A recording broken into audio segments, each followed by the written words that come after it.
Oke, Assalamualaikum warahmatullahi wabarakatuh. Selamat pagi, salam sejahtera bagi kita semua. Eh, Rekan-rekan sekalian, adik-adik mahasiswa yang kami banggakan, Alhamdulillah hari ini kita melanjutkan sesi kuliah virtual kita. Di bulan Juli ini kita mengambil tema tentang karir, ya, tentang karir advice. Jadi minggu ini diisi oleh Mbak Ika Ratna Novianti. Saya baru tahu R-nya itu Ratna, Mbak, dari Pak Sony. Ya, Ika Ratna Novianti dari Houston. Jadi live dari Houston. Jadi Mbak Ika jam 10 malam di rumah pakai batik itu spesial buat kita itu. Ya. Sebelum dimulai mungkin saya akan share sedikit tentang pembicara kita hari ini. Dulu lulus dari Institut Teknologi Bandung, angkatan 94 ya Mbak Ika, geofisika. Ya, geofisika. Jadi 1 tahun di bawah Bu Ida. Ya, 1 tahun di bawah Bu Ida. Kemudian di Royal Holloway University of London, Mbak Ika benar? Di geologi, Mbak? Di Petroleum Geoscience, ya. Di Petroleum Geoscience, Royal Holloway University of London.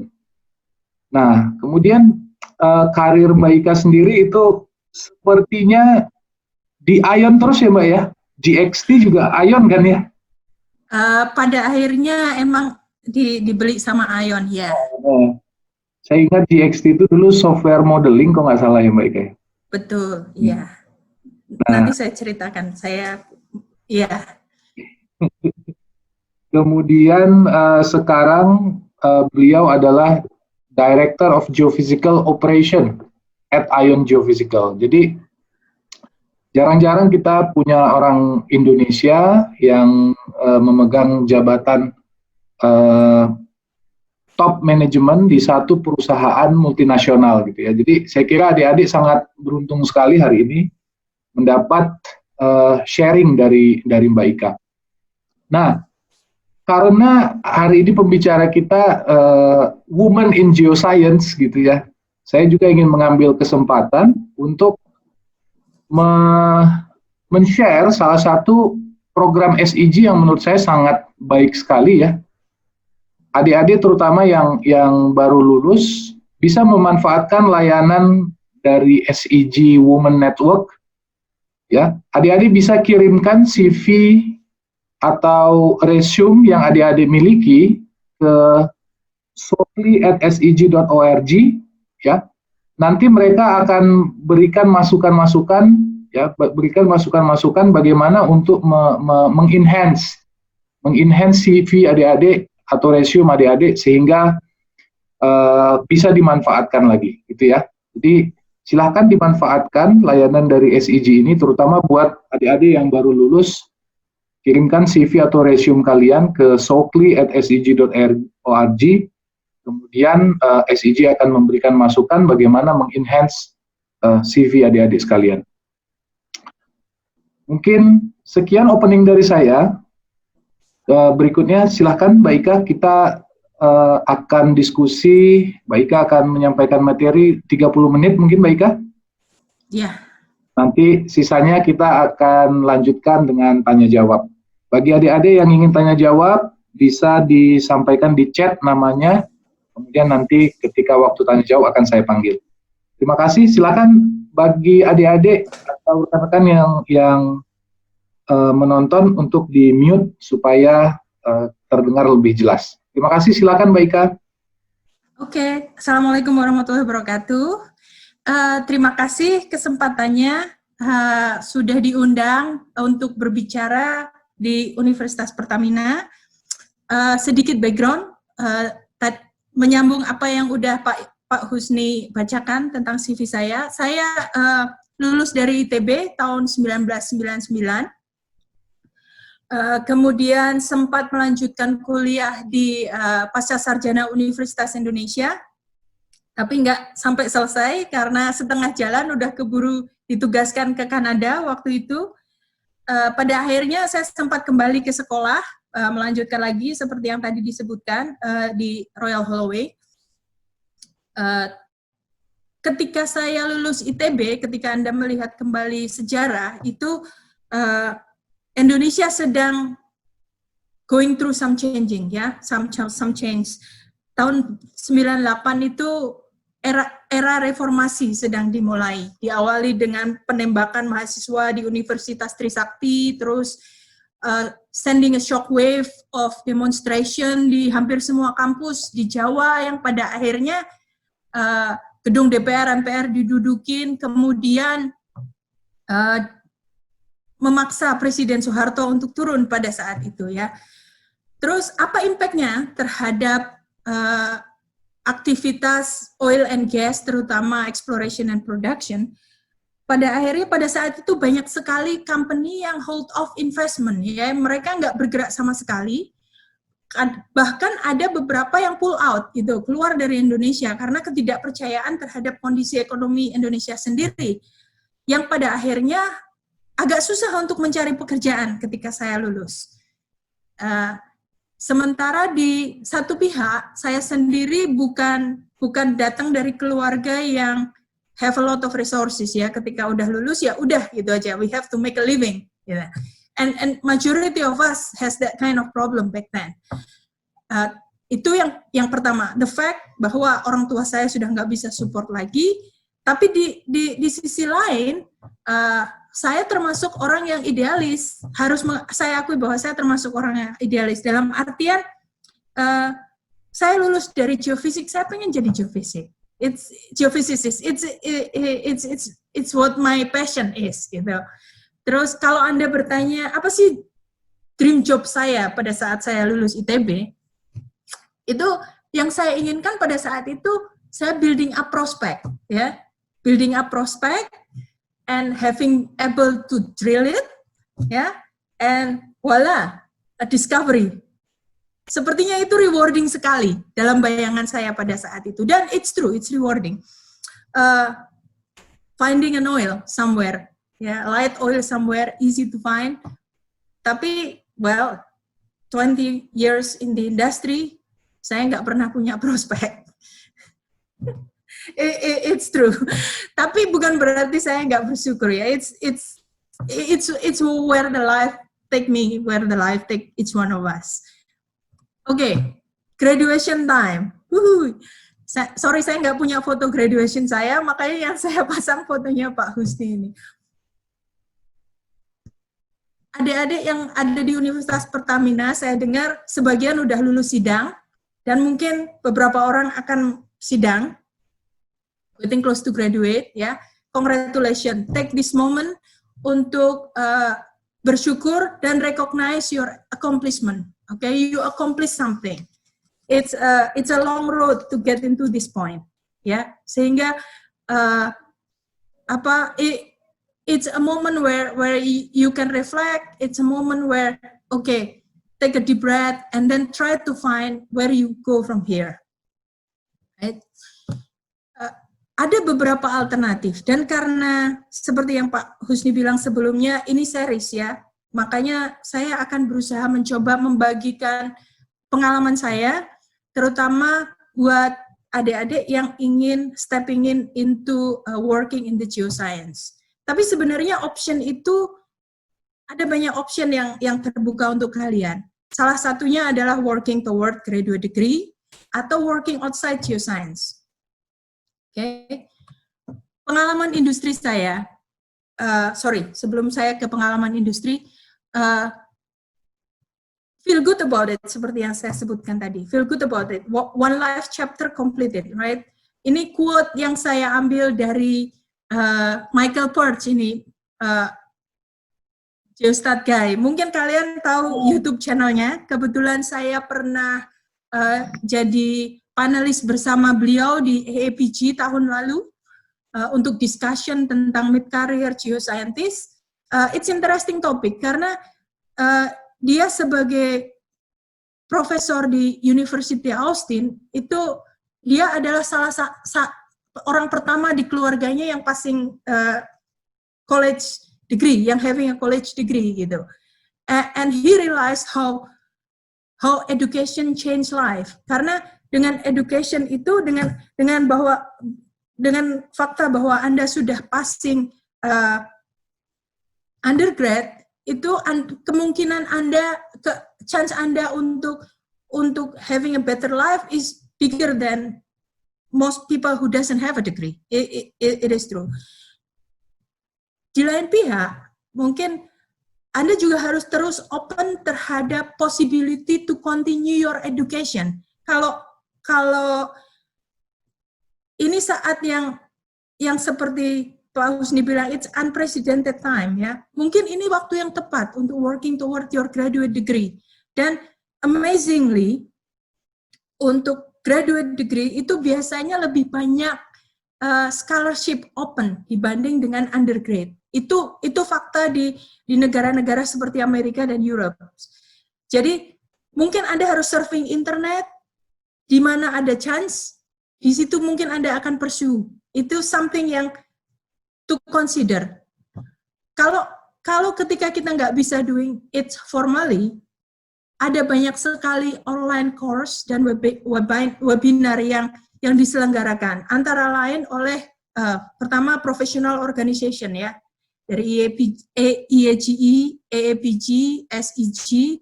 IEGI ini banyak sekali short course yang interesting ini, yang saya lihat. Waktunya aneh kalau dari US, tapi mungkin nggak begitu aneh kalau dari Indonesia. Dan mungkin organisasi-organisasi seperti IPA dan HAGI juga melakukan hal yang sama. Terus yang kedua, companies. Companies ini banyak sekali melakukan webinars, ya, termasuk ION sendiri. Kalau nggak salah, every Wednesday atau Thursday lunchtime itu selalu ada webinar. Minggu depan itu conjugate margin di Northern Atlantic. Data-data dari Newfoundland, Nova Scotia area itu interesting geology juga. Terus of course YouTube channel, it's always interesting. You will be surprised what you find in YouTube, ya. Everything you can find over there. Termasuk Bapak ini, Geostat Guy. Basically dari non formal continuing education ini, apa sih yang sebenarnya kita cari? Itu adalah finding trend, who's doing what in where, gitu. Ada tren baru apa di geofisik atau geologi di luar sana, dari OBN, dari possibly enhanced frequency source, atau FWI, atau machine learning, apapun. Gitu. Itu Anda akan tahu siapa melakukan apa dan siapa yang leading terhadap teknologi tertentu. Itu akan interesting, punya informasi seperti itu akan berguna sekali melihat passion Anda kemana. Apakah itu ke processing, apakah itu ke research, ataukah itu ke acquisition. Ya, ada banyak sekali di geoscience trend yang akan Anda temukan begitu Anda surfing, baik itu professional organization maupun webinars yang dilakukan oleh company-company ini. Okay, and then we moving to working in the geoscience. From my 20 years experience in the oil and gas industry, pengalaman saya berawal dari geoscience journey saya sebenarnya berawal ketika saya melakukan kerja praktek atau internship di Mobil Oil Indonesia tahun 98. Itu saya melakukan processing dan migration velocity analysis untuk salah satu gas field-nya Mobil Oil di Arun Aceh, ya. Terus setelah lulus dari ITB, again pada saat itu 22 tahun yang lalu, Indonesia going through change, sehingga saya tidak dengan mudah bisa langsung menemukan pekerjaan. Selama hampir setahun tuh saya lebih banyak nongkrong di lab seismik ITB, bantu Pak Sony, melakukan proyek-proyek bersama Lemigas. Kebetulan yang pada saat itu menjadi kepala Lemigas adalah Bapak Suprayitno Munadi almarhum, yang juga profesor di Universitas Indonesia. Jadi banyak belajar juga dari beliau. Saya pergunakan waktu itu, dulu belum ada zamannya internet, belum ada zamannya YouTube. Internet sudah ada, tapi mungkin nggak, informasi yang ada tidak sebanyak dan sevarian sekarang. Jadi ya kita bergurunya hanya dengan dosen-dosen di sekitar kita, dengan profesional-profesional di sekitar kita yang kita temui. Kemudian tahun 2000 saya join Geoservices, yang kantornya dulu di Matraman. Geoservices itu semacam agensi atau payung legalnya GX Technology di Indonesia. Siapa sebenarnya GX Technology? GX Technology itu perusahaan kecil, joint venture antara American sama French, yang GeoQuest X sebenarnya ininya, singkatannya. Karena GeoQuest dibeli sama Schlumberger, ini sisa-sisanya orang-orangnya ngumpul, terus mereka fokus research mereka itu di velocity model building, yang pada saat itu ngetrend tomografi. Jadi fokus mereka di velocity model building, modeling, forward modeling, baik 2D maupun 3D, juga ke migration algorithm. Selain mengembangkan Kirchhoff, pada saat itu juga mulai ke wave equation yang baru hanya one way wave equation. Kalau sekarang kan udah RTM ya, udah two ways wave equation. GX ini yang akhirnya pooling saya secara internasional, dengan mengundang saya ke US dan ke Kanada pada saat pertamanya, sehingga 4 tahun pertama saya berkarir bersama GX ini sebagai processing imaging geophysicist, kemudian juga international support. Setelah itu baru meniti karir di sebagai team leader, leading very small team, terus berkembang ke managerial position hingga sekarang. Saat ini responsibility saya meliputi processing, imaging, sama modeling untuk acquisition support, dengan geographical interest di Gulf of Mexico, terutama Mexican side, ya, baik itu onshore maupun offshore, juga di South Atlantic margin, di sebelah barat itu ada Brazil, Argentina, di sebelah timur ada Nigeria, Angola. Semuanya relatively kompleks geologi dengan very interesting salt tectonics. Oke, ketika kita melihat saat ini, it's 3 things yang sepertinya working against us as a geoscience, ya. Yang pertama, of course, coronavirus.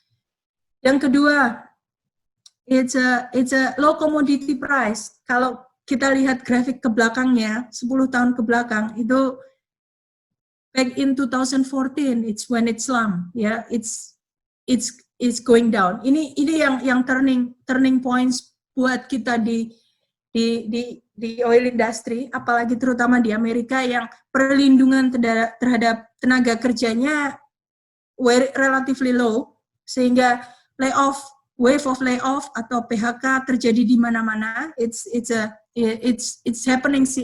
been happening since 2014. Juga karena adanya orang mulai bergerak ke arah alternatif dan renewable energy. Kalau Anda baca di Rigzone atau Anda baca di finance view di international economic view dan sebagainya, itu Anda akan melihat bahwa orang banyak berpendapat bahwa ketergantungan terhadap fuel energy ini mungkin hanya tinggal sampai 10 tahun ke depan. Banyak yang bilang every car in the world will be electric car by in the next 10 years, right? Ada yang bilang begitu. Saya nggak ingin berdebat itu karena they've been saying that for the last 10 years, ya. Mereka udah ngomong itu dari sejak oil price masih di sini nih, masih $120 per barel. Tapi memang harus kita akui bahwa orang mulai bergerak ke renewable ataupun alternative energy. Impact-nya apa terhadap oil and gas? Activity untuk exploration dan production drops. Jadi sekarang activity-nya drop, price-nya drop. Apapun itu, baik itu drilling, baik itu seismic acquisition, apapun. Sehingga itu ada higher demand terhadap baik itu companies maupun individuals yang masih berada di E&P, yang masih ada di oil industry. Dengan adanya, klien minta ini, klien minta itu, dengan harga yang murah, sehingga kita harus doing lots of creative ways, kan, yang masih di industri. Terhadap individual juga yang akan masuk ke E&P industri, oil industry ini juga akan ada higher demand. Yang saya maksud higher demand ini apa? Let's look at what we're looking for dari a candidate, baik itu in general ya, candidates in general, terutama fresh grad, seperti Anda yang baru lulus dan punya keinginan, punya passion untuk masuk ke geoscience, ke E&P. Apa sih yang kita cari? Dari pengalaman saya terlibat dalam hiring proses, interviewing, baik itu fresh grad maupun experience kandidat, itu sebenarnya yang kita cari itu orang yang punya potensial, terutama untuk fresh graduate itu potensial untuk rounded. Ya. Apa itu maksudnya rounded? Itu well developed in all aspect, well balanced, well developed in all aspect. Aspeknya apa aja sih? Ini in general, banyak company yang punya specific points yang biasanya udah dibuka ketika mereka looking for a candidates ya. Tapi sebenarnya yang in general yang dicari itu yang rounded seperti ini, yang technical strength. Pertama technical strength. Yang kedua adaptability, yang akhirnya mengarah pada flexibility. Alright. Kemampuan untuk communicate, kemampuan untuk deliver, how he or she become a team player, terus juga courage dan kemampuan mereka untuk dealing dengan failure. Let's look at one by one. Technical strength. No doubt, kalau Anda geofisik yang dicari, ya mungkin strength di geofisik. Kalau Anda geologis, yang kita cari strength di geology ya. And the second one is ability to understand the algorithm, sehingga membuat orang ini mampu untuk mengoptimize workflow. Kemampuan apa yang terlibat untuk understanding algorithm dan optimizing the workflow? Itu biasanya related sama computer science, coding, machine learning, atau matematik. Gitu. Kemampuan untuk understand least square inversion, itu akan important untuk doing something to do with wavefront extrapolation, full wavefront inversion, ya kan? It's like that. Yang kedua adalah adaptability. Apa sih adaptability itu? Adaptability itu quality to be able to adjust with new condition, atau to be ability to change with the environment that constantly and rapidly changing. Ya kan? Sebenarnya human ini born with incredible ability to adapt. So you born with it. Itu bawaan lahir kita semua. Tapi kita mau nggak untuk beradaptasi? Itu yang jadi pilihan. Akhirnya kita fleksibel enough untuk menyesuaikan dengan kondisi atau enggak, itu pilihan kita. So ya, kemampuan untuk beradaptasi yang akhirnya willingness untuk being flexible. Itu quality kedua yang kita cari. Yang ketiga, communication. Communication ini nggak cuma masalah bicara, nggak cuma masalah menulis ya, tapi lebih pada how your message can get across. Gimana kemampuan Anda menyampaikan ide dan message Anda untuk pada orang lain. Karena in the end of the day, kita nggak hanya akan dealing dengan orang-orang dari geoscience aja. In the end of the day, kita akan dealing dengan orang operation, orang drilling, kita akan dealing dengan geologist. Sometimes geologist itu orang yang harder to convince on a lot of things. Kita juga harus bisa berbicara dengan bahasa mereka atau plain English yang akhirnya mereka bisa mengerti. Dan itu baik verbal ataupun written. Yang kedua, salah satu nilai tambah itu kalau Anda punya publication. Oke. Anda baru selesai menulis tugas akhir, kan? Anda baru selesai atau akan selesai mempertahankannya di sidang tugas akhir, kan? Mungkin sekarang ini waktu yang tepat untuk menulis kembali, mengemas kembali tugas akhir Anda dengan bahasa dan format yang bisa diterima di organisasi-organisasi seperti IPA, HAGI, SEG, Leading Edge, atau manapun, yang akhirnya mulai membawa nama Anda ke arah seseorang yang punya publication untuk tertulis di somewhere, gitu. Itu important itu, karena kita akan mencari orang-orang seperti itu yang somehow dia been willing and able to defend whatever they thinking in the broader audience, ya, secara profesional. Yang keempat, how he or she be in the team. Itu quality yang juga kita cari, karena dalam INP ini almost no such thing as an individual contributor. Yang saya maksud di sini adalah, oke, Anda contribute secara individual, tapi hampir nggak ada project di exploration dan production yang dikerjakan sendirian. Itu selalu ada tim sekecil apapun. Dan bagaimana dinamik Anda berada di tim sebagai individual, itu akan menentukan ke arah mana project itu berjalan. Dan yang kontribut ke situ adalah bagaimana kemampuan Anda untuk build the relationship dengan teammate, clients, whoever support you, whoever involved. Juga ini yang interesting lagi adalah influencing without authority. Ketika saya seorang manajer, saya bertanggung jawab project ini akan dibawa kemana. Karena saya yang akan being held accountable, successful atau enggak successfulnya project, sehingga saya punya authority untuk memaksa tim member saya, okay, doing it this way, not doing it that way. Tapi ketika kita adalah team member yang stepping into a new territory, kita nggak punya authority itu, gitu. Tapi kita punya inisiatif karena kita punya informasi, kita punya expertise, kan? Sehingga bagaimana menginfluence agar inisiatif kita itu diterima oleh orang, itu kemampuan yang juga kita cari, influencing without authority.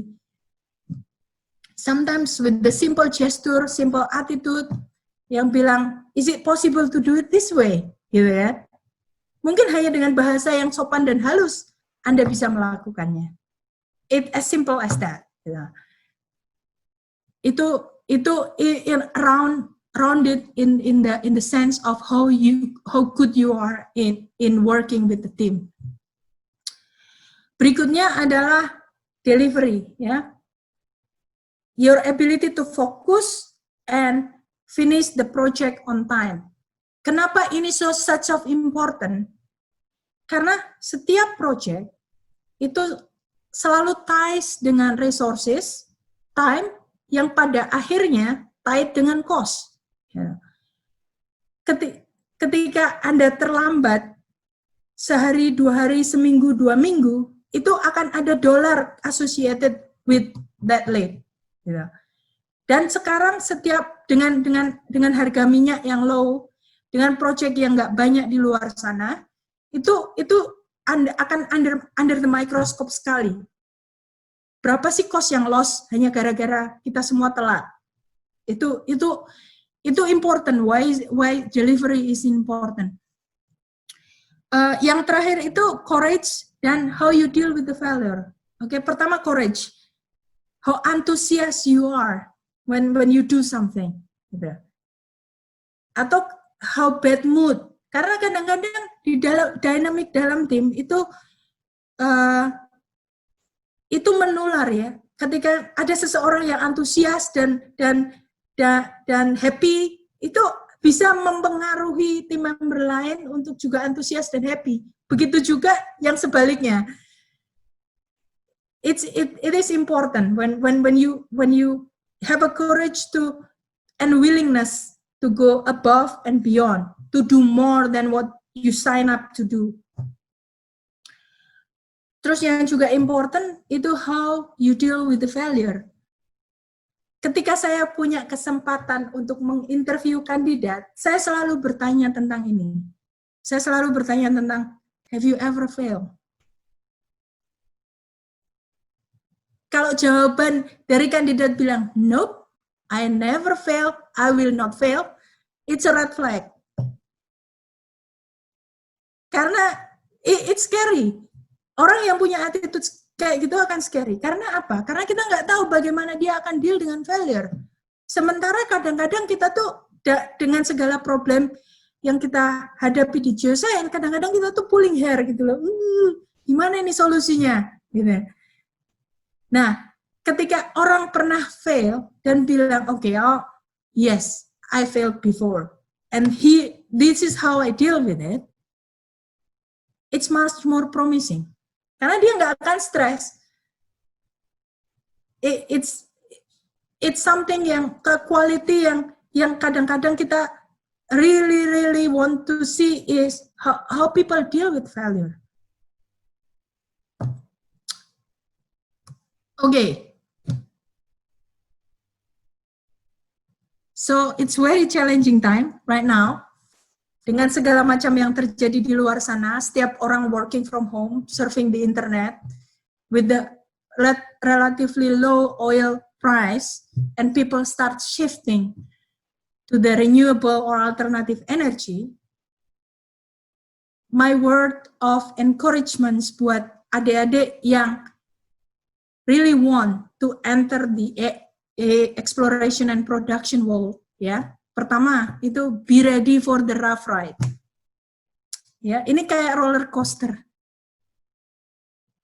Hiring and firing happening a lot of times, especially di Amerika. Kalau di Indonesia mungkin undang-undang tenaga kerja dan sebagainya, usaha pemerintah untuk melindungi tenaga kerjanya masih jauh lebih tinggi daripada di negara-negara barat.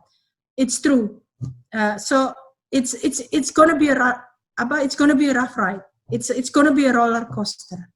Tapi in another hand, itu also fun and rewarding. It's really rewarding. Dan juga akan ada higher demands on you. Ya, dalam artian kalau dulu syarat-syaratnya cuma segini, sekarang syarat-syaratnya jauh lebih banyak. Dan juga mungkin considering inflasi, mungkin akan less pay saat ini, karena harga project semuanya turun. Itu fact. Ya. Juga being flexible and always open to other alternatives. Dalam artian, renewable energy masih menjadi interesting topic. Banyak sekali teman yang kembali ke 2014 ketika oil price dipping pertama kalinya, banyak yang akhirnya kembali ke sekolah, mengambil graduate school yang lain, seperti GIS atau itu untuk melihat kemungkinan more usable to the other alternative or renewable energy, atau completely different with the geoscience gitu, outside geoscience. Banyak yang akhirnya ngambil sekolah bisnis. Kemudian melihat energi activity di E&P energy dan energi untuk ke arah stock market itu juga banyak. Terus saya juga dengar kalau pembicara berikutnya mungkin akan banyak underlying di sini, dan saya banyak juga teman-teman dari Geofisik ITB yang pada akhirnya successfully meniti karir outside of geoscience world. Itu amazing sekali. Banyak juga teman-teman yang sukses di sini. Atau entrepreneurship. Ini juga more rewarding. Yang saya tahu. Banyak sekali juga teman-teman yang akhirnya meniti karir sebagai entrepreneur, fashion designer, ataupun restoran, pastry chef, it's something that a lot more interesting and a lot more rewarding too. Jadi jangan menutup diri pada segala kemungkinan yang ada. Again, journey is more important than the destination. The doing is more important than outcome, karena the doing, the process itu yang ada di tangan kita, sementara outcome, result itu biasanya sudah something related to the takdir. Itu aja yang saya punya saat ini, mudah-mudahan bisa bermanfaat. Terus monggo saya serahkan lagi pada Pak Husni.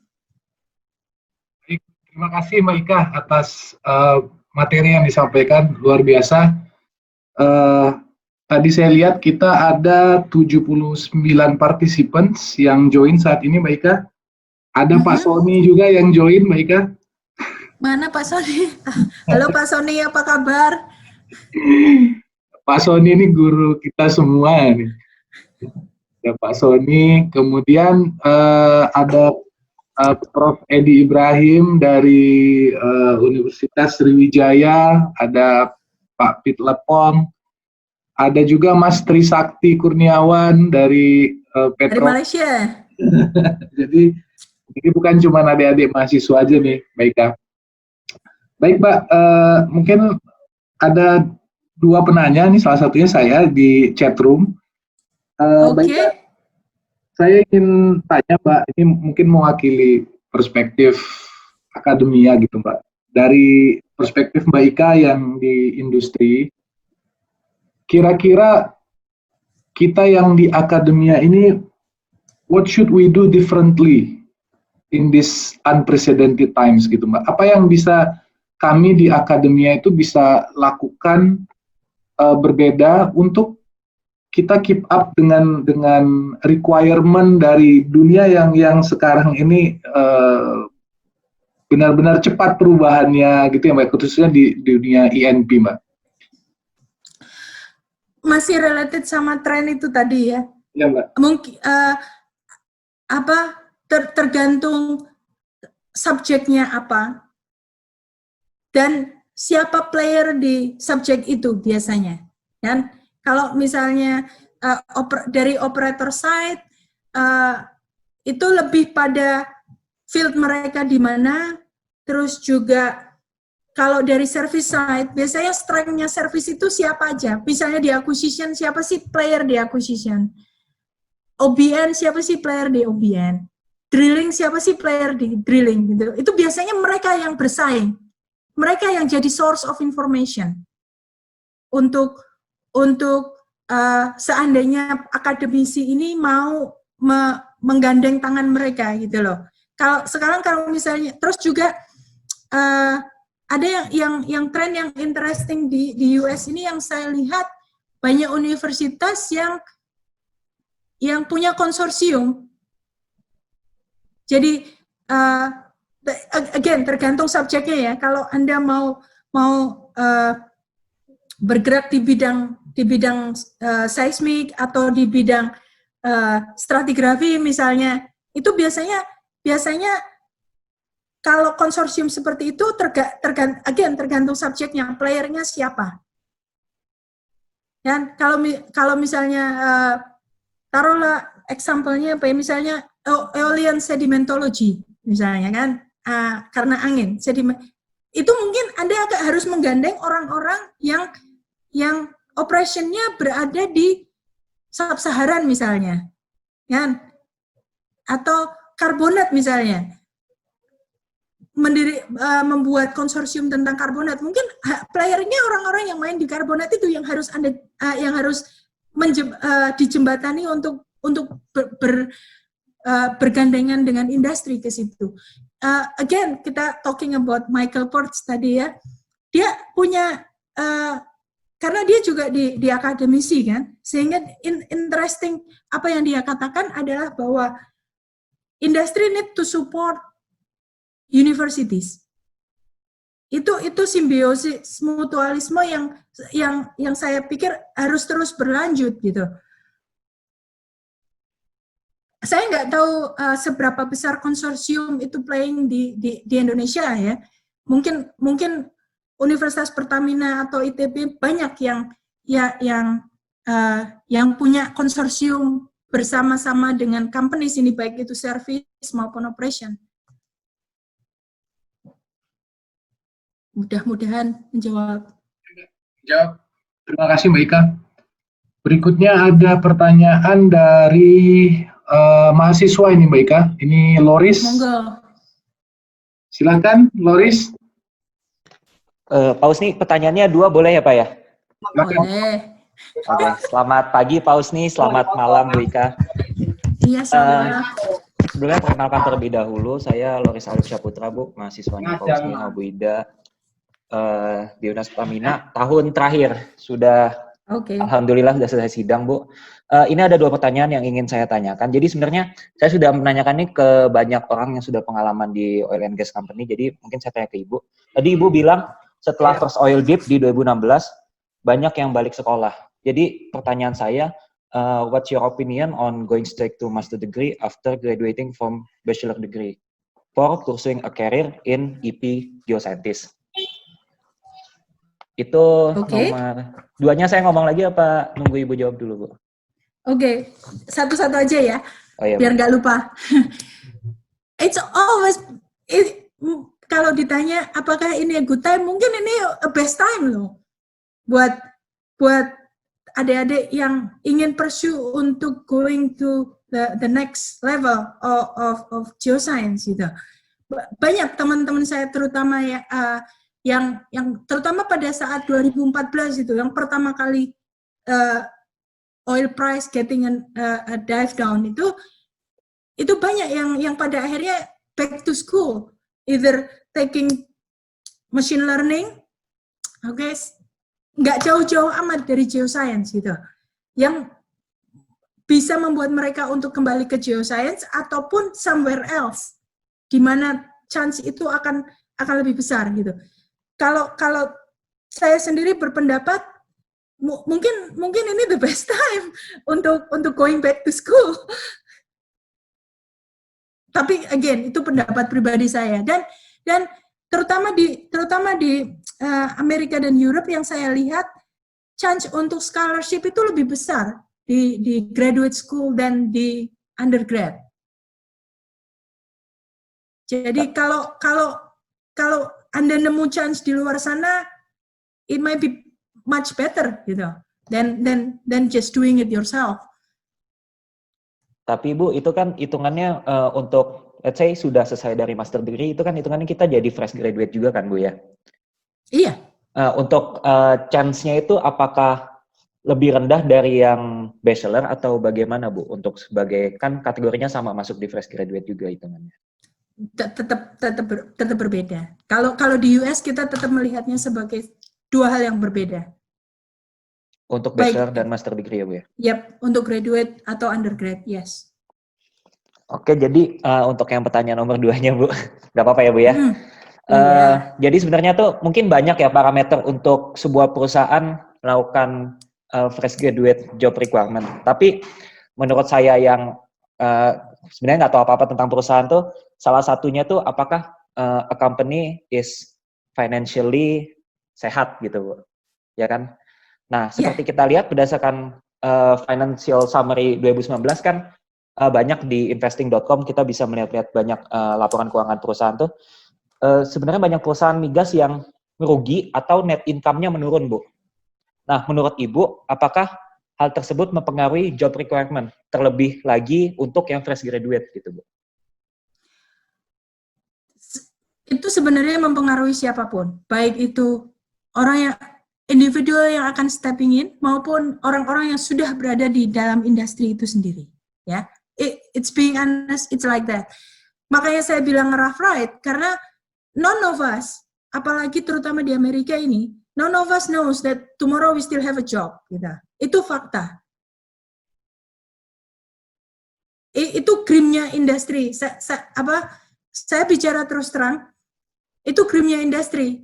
Karena again, yang yang saya lihat nggak adanya protection dari government terhadap employee yang mungkin di Indonesia ataupun di negara-negara Europe lebih menguntungkan.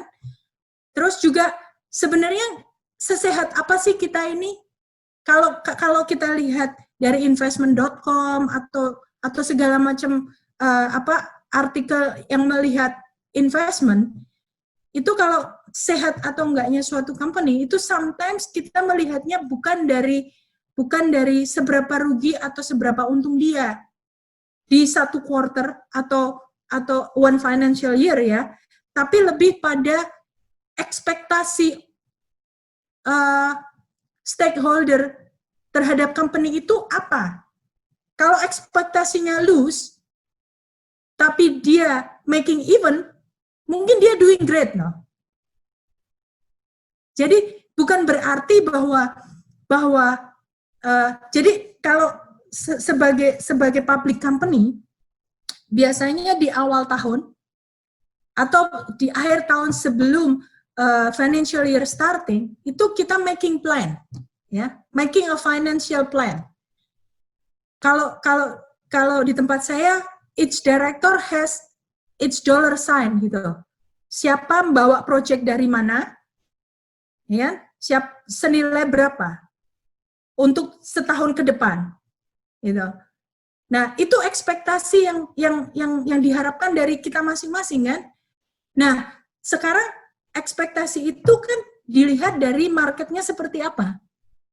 Ketika marketnya turun, ekspektasi kita juga turun. Nah, itu yang jadi parameter ketika setiap quarter kita direview, itu yang jadi parameter. Kalau kita cuma bilang, oke, kita akan cuma making segini, tapi kita making lebih banyak, kan? Walaupun lebih banyaknya itu hanya sedikit, kita sudah meet requirement. Atau vice versa, kalau kita udah bilang, we going to expect to lose. Gitu kan? We going to expect to lose this quarter. Tapi kita punya backlog untuk next quarter. Nah, ketika kita breaking even, itu kita sudah lebih dari expectation. Kembali lagi, ekspektasi dari stakeholder ataupun board director ini apa? Tiap quarter atau half year atau one financial years itu seberapa? Itu yang menjadi parameter healthy atau enggaknya a company. Oh, baik Bu. Ya kan? Tapi kalau untuk yang kedepannya menurut Ibu prediksinya, apakah fresh graduate requirement ini masih tetap dijalankan gitu Bu untuk perusahaan-perusahaan yang ekspektasinya tinggi mungkin? Saya kira masih. Untuk fresh graduate ya Bu ya, karena kan saya lihatnya banyak tuh untuk yang di kayak semacam di Jobstreet, apa LinkedIn kan banyaknya tuh yang dibutuhkan orang-orang yang sudah berpengalaman minimal 5 tahun pengalaman di oil and gas company atau gitu-gitu. Untuk yang fresh graduate tuh masih saya bilang nggak ada mungkin ya Bu ya, sedikit sekali. Kalau di Indonesia terus terang saya nggak banyak melihat informasi yang datang dari Indonesia, tapi di US banyak yang saya lihat something to do with machine learning untuk yang ENP ya, banyak research di machine learning, sama kalau untuk seismic lebih ke arah full waveform inversion. Itu advice untuk fresh graduate ya Bu ya? Yang tren yang saya lihat di US. Oh, oke, baik Bu. Terima kasih Bu atas jawabannya. Mudah-mudahan bermanfaat. Baik Bu, terima kasih Bu. Terima kasih juga Pak Husni. Ya, terima kasih Loris. Mungkin satu penanya lagi dari adik-adik mahasiswa, dipersilahkan. Ya, Dharma Wangsa, silakan Dharma. Cek. Apa suara saya kedengeran Pak? Ya, kedengeran Dharma. Oke. Terima kasih Ibu Ika, Bapak Husni, dan teman-teman semua. Saya Dharma dari Teknik Geofisika Universitas Pertamina, Bu. Saya ingin bertanya, pertama, bila nanti saat lulus, kondisinya sangat tidak memungkinkan untuk berada tetap di jalur INP, kemudian memutuskan karena kebutuhan finansial, memutuskan untuk kerja yang cukup jauh relevansinya dan stay di sana, apakah masih ada kesempatan bila nanti saat INP buka kembali kita balik lagi ke jalur tersebut? Karena pengalaman kerja yang kita bangun itu bukan di INP. Itu yang pertama, Bu. Yang kedua, saya penasaran, Bu, menurut Ibu batasnya sampai mana tahap idealism ini, Bu, untuk tetap berada di track INP? Dan kapan menurut Ibu keputusan tepat, oke, sekarang waktunya untuk break the rules dan pindah haluan? Terima kasih, Bu. Selamat malam. Batas idealisme, aduh, pertanyaannya susah sekali nih. Oke, yang pertama tadi adalah kalau kita working outside of the INP, akankah ada chance untuk kembali ke INP ya? Sebelum downturn, saya lihat banyak sekali orang-orang yang dari secara educational background mereka geoscience, kemudian mereka bekerja di luar INP seperti teaching, one of them, grade school ya, maksudnya either itu middle school atau high school. Terus pada akhirnya mereka kembali lagi ke INP. Saya melihat beberapa orang, nggak banyak, tapi ya saya melihat tren itu mereka bisa kembali ke INP, masuk lagi ke INP. Apakah mereka bisa punya karier dalam artian in terms of building up career and moving up the ladder gitu ya? Mungkin enggak. Itu apalagi kalau sudah terlalu lama outside of the INP. Itu fact. Itu beberapa orang saya lihat yang seperti itu. In the end of the day mereka hanya pushing kalau processing ya mungkin proses data aja gitu, nggak akan moving ke tim lead, nggak moving ke managerial. Itu yang saya lihat. Tapi kalau downturn ini akan terus menerus down atau stable di saat sekarang, terus terang saya nggak tahu jawabannya. Apakah orang-orang yang sudah sekian lama di outside of INP bisa kembali lagi? Saya nggak tahu jawabannya untuk pertanyaan itu. Yang kedua, seberapa sih batasnya idealisme ini? Saya kira setiap orang berbeda-beda. Yang saya lihat, it's all depend on you. What you need and the decision that you take itu apapun yang terbaik untuk Anda. Karena terus terang sejauh apa sih Anda bisa memaksakan idealisme ini, memaksakan oke, saya harus di INP. Seberapa batasan yang Anda punya, saya juga tidak tahu. Apakah ada project-project live seperti yang saya tadi bilang? Ketika saya lulus, saya juga membuka mata terhadap kemungkinan outside of the oil and gas. Walaupun pada akhirnya saya nggak bergerak ke situ, tapi ada project di kampus yang membuat saya live, gitu, membuat saya dalam artian continuing learning, juga terus berhubungan dengan individual dari industri ini sendiri. Gitu. Jadi masih up to date lah berita-beritanya kalau oh sana ada lowongan, oh sini ada doing something, itu masih relatively up to date. Di mana kondisi Anda sekarang itu mungkin lebih menguntungkan karena informasi itu ada di internet semuanya. Jadi, apakah setahun cukup, 2 tahun cukup? Terus terang jawaban saya nggak tahu, semuanya depend on how the market going, bagaimana Indonesia itu bereaksi terhadap exploration and production, dan juga in the world gitu. Kalau sekarang tiba-tiba OPEC sama Rusia ribut lagi seperti kemarin, terus flooding the market, everything goes down, gitu. Ya kan? Kalau perusahaan-perusahaan besar Amerika nggak ngerem produksi mereka di Permian, flooding the market lagi dengan oil, akan goes down lagi juga, gitu.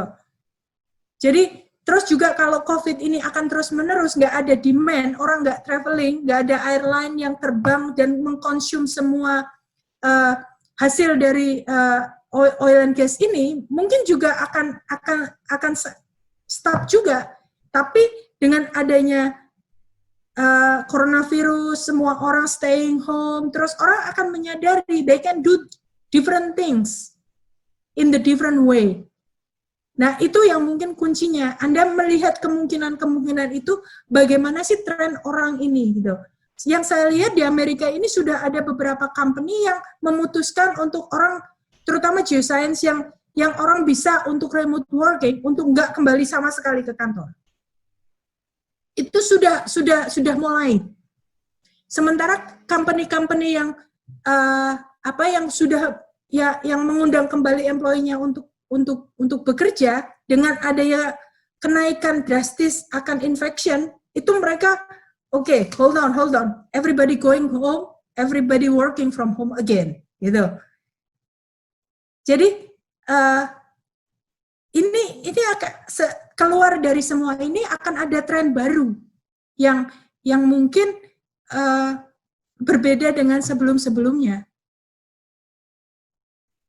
Yang akan sangat berbeda dengan bagaimana kita berinteraksi dengan klien, bagaimana, tapi akan ada aktivitas-aktivitas yang nggak akan berubah. Seismic acquisition tetap akan ada, drilling tetap akan ada. Seberapa banyak kita nggak tahu.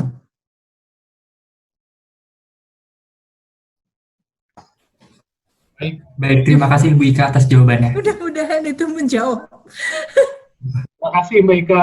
Saya kira pertanyaan terakhir ini dan jawaban Mbak Ika tadi itu sangat sesuai dengan message dari virtual webinar ini, karena hari ini kita nantinya kan adik-adik ini yang akan memutuskan mau jadi apa ya Mbak Ika ya. Iya. Kita hanya memfasilitasi, memberikan wawasan, memberikan perspektif.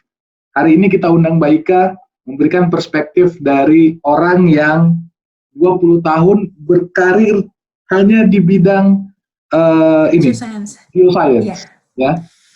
Minggu depan kita akan undang orang yang background education-nya geoscience, geophysics, tapi memilih untuk tadi pertanyaannya itu di mana nih batas antara idealisme dan realistis gitu.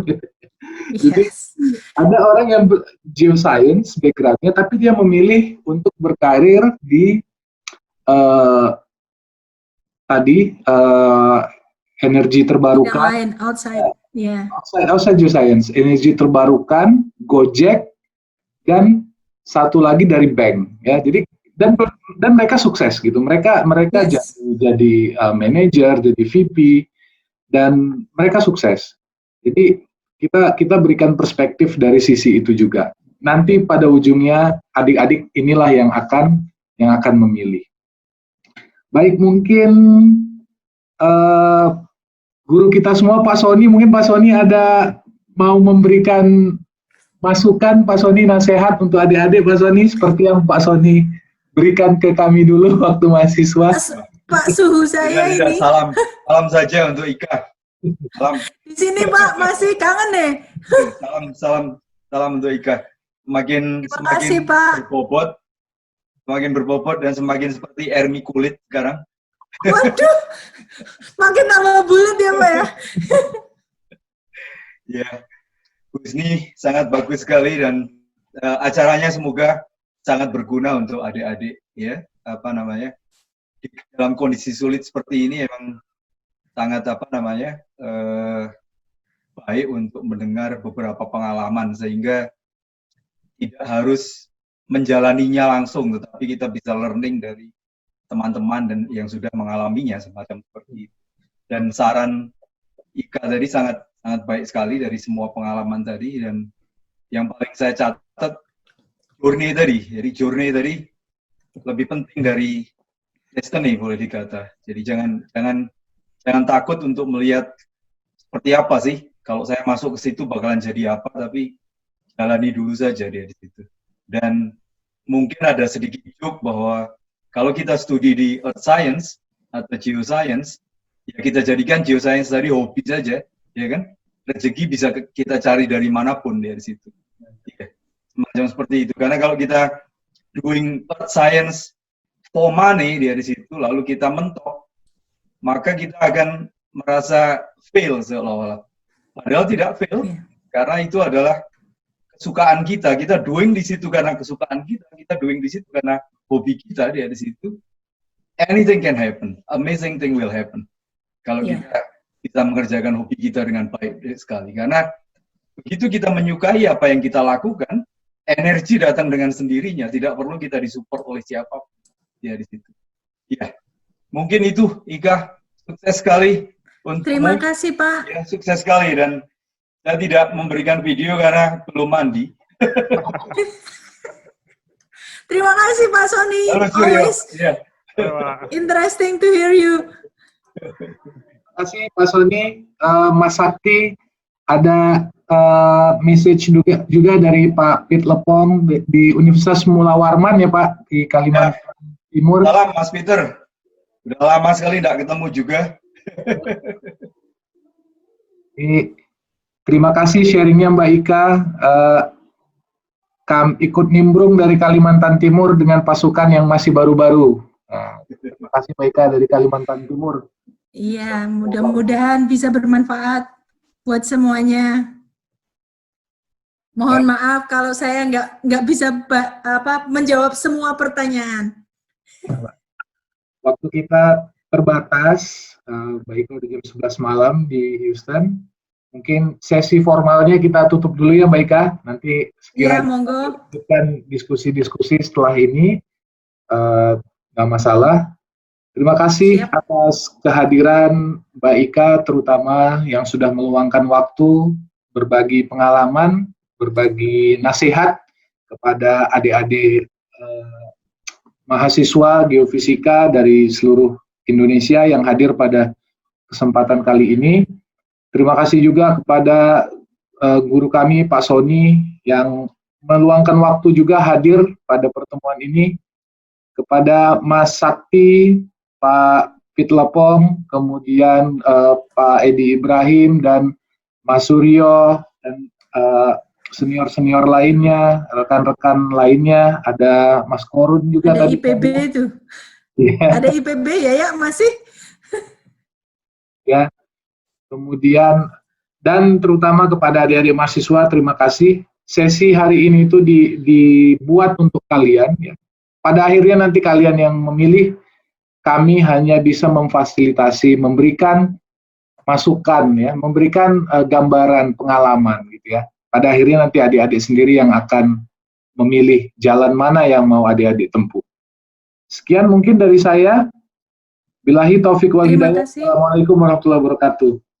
Waalaikumsalam warahmatullahi wabarakatuh. Waalaikumsalam. Selamat semuanya. Terima kasih Pak Sony. Terima kasih Pak Sony. Terima kasih Husni. Terima kasih Mbak.